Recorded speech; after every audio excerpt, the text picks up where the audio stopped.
Okay, we're here today to talk about outsourcing, and outsourcing is a bit of a buzzword, and especially within the freelance and solopreneur community. And today we're talking about where to start if you want to outsource. And I would like to do a little interaction at the end. So if you have any questions, just hold them until the end, and I will try to answer them. And I'm going to keep it nice and short because outsourcing should not be complicated, and it's not rocket science what we're talking about today, but especially for solo entrepreneurs and freelancers, outsourcing can be made into a big thing. And today we're going to discuss why that isn't such a big thing after all. So a little bit about me. I am a virtual business manager and a virtual assistant, and I help my clients streamline their administrative and technical workload. And I also focus and work with productivity. So I created a productivity program to help my clients take a holistic approach to productivity. So you could call me a productivity enthusiast, if you will. I'm based in the Netherlands at the moment physically, but most of my clients are based in Ireland, Scotland, or in Canada. So I'm physically in the Netherlands, but I work around the world. So I consider myself a citizen of the world basically, and not so much a citizen of the Netherlands. My business is called simple.va, so I want to keep things simple, and that's what we're going to do today. So we're going to talk about what is needed for successful outsourcing. So what is needed are these 4 words: time, process, structure, and letting go. And again, it's very simple. So it doesn't, again, it's not rocket science. So we're going to go through these 4 words to see why they are needed for successful outsourcing. So time is your investment. So you have to invest time before you can reclaim time. So you have to invest time to create those processes and structures before you can outsource. And what I mean by that is you can't expect someone you're going to outsource to read your mind. Unfortunately, I think 99% of the people that you're outsourcing to can't read minds. So what you have to do is you have to invest time to create a process. So what is it that you're going to outsource? What is it that you need to outsource? So most solopreneurs and small businesses, they are their business. So the business lives in their head. So what you need to do is get your business out of your head and onto paper. Obviously not onto physical paper, but rather onto digital paper. So it's important that you get your processes out of your brain and onto something physical that you can actually hand off to someone else. And once you've done that, you need to figure out how you want the job to be done. What is your standard? How do you want to work?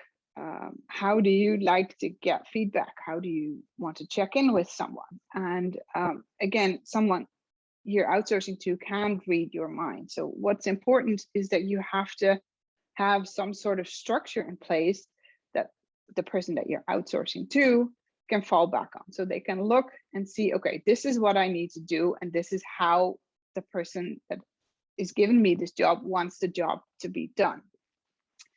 And what I see as a virtual assistant a lot, because I get outsourced too, I'm on the outsourcing end of the stick, so to speak. And what I see is that a lot of people who are outsourcing for the first time, they're like, oh my God, I need help with, name something. I want to outsource my social media. And then they're going to look for a virtual assistant or a social media manager or someone else. And they make an appointment and they say, I want to outsource my social media. And that's it. And then they expect that their social media has been taken care of and that we're living happily ever after. And we can all understand that that's not the case, because no one knows how you want your business or your job done, and just for you. It's just you with your business in your head. You know how you want things done, and you have to convey that to someone else.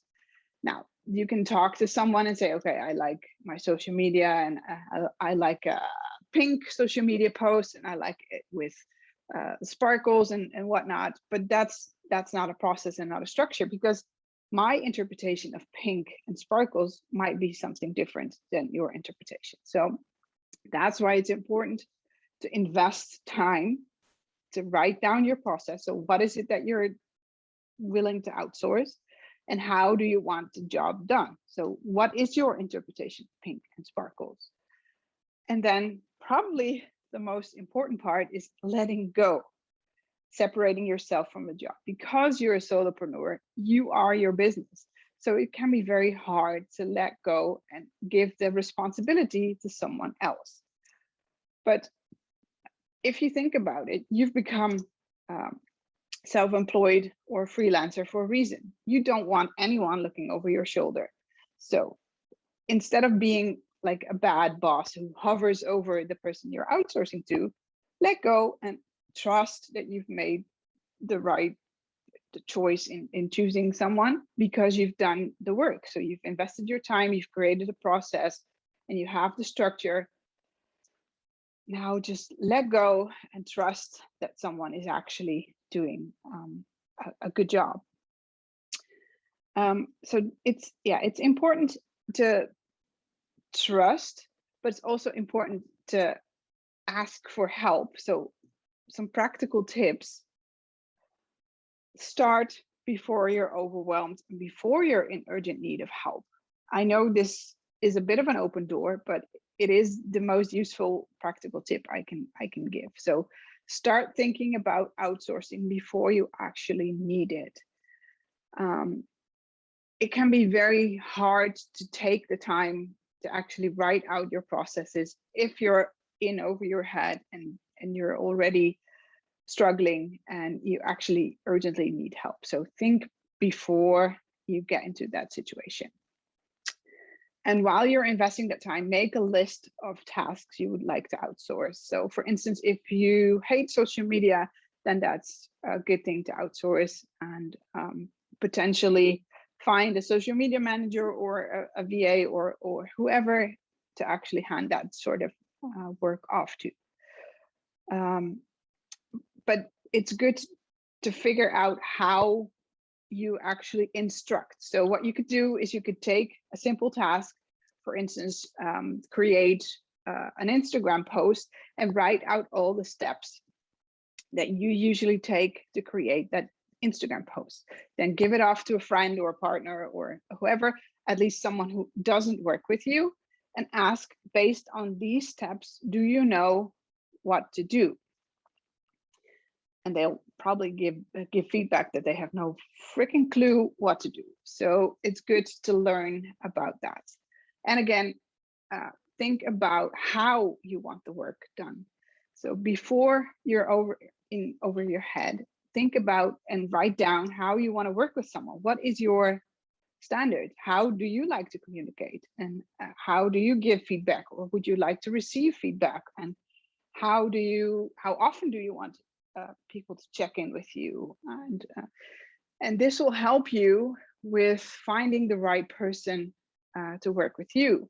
So if you start looking for someone to outsource to, for instance, a VA, it's good to have your standards and your way of working already done, because then you can check if someone aligns with your way of working. So I think that's the most important thing,